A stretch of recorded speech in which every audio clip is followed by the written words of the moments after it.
Only a few thousand people bought the first Velvet Underground album, but the ones who did started a band. I think I might be one of those people, but in my own way.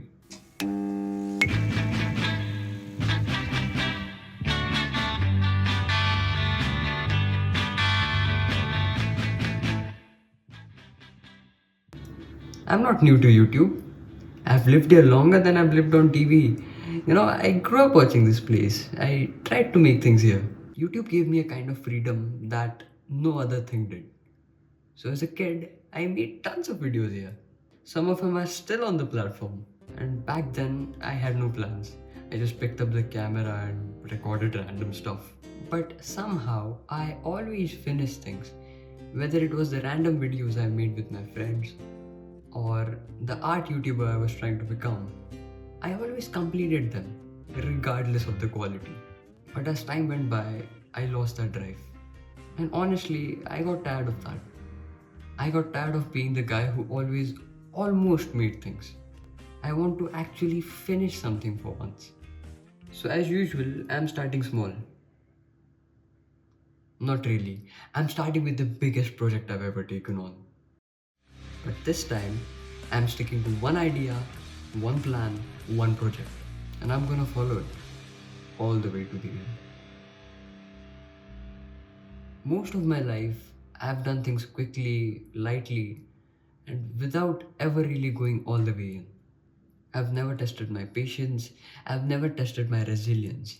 I've never stuck with something long enough to see what I'm actually capable of. It wasn't just about the videos, it was almost in everything I did. I never pushed myself beyond my limit. Heck, not even close to it. But there was one thing that stuck with me. It was about learning an instrument. First, learn the basics, and then forget the easy stuff.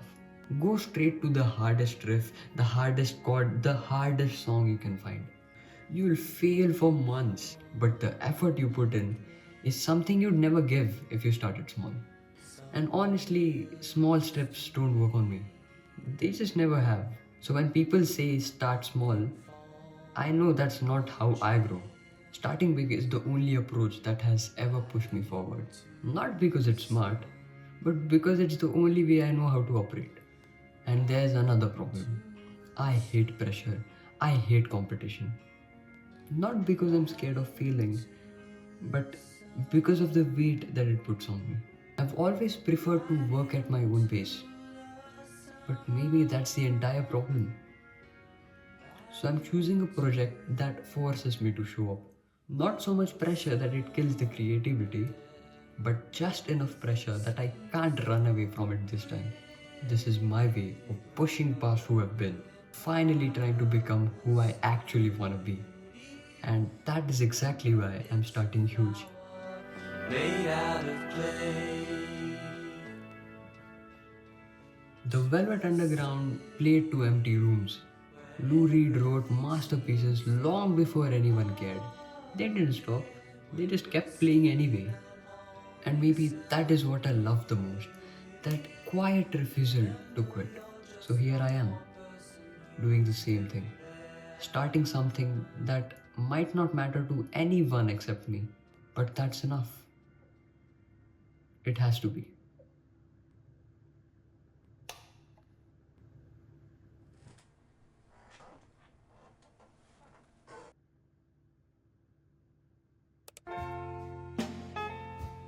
Lisa says that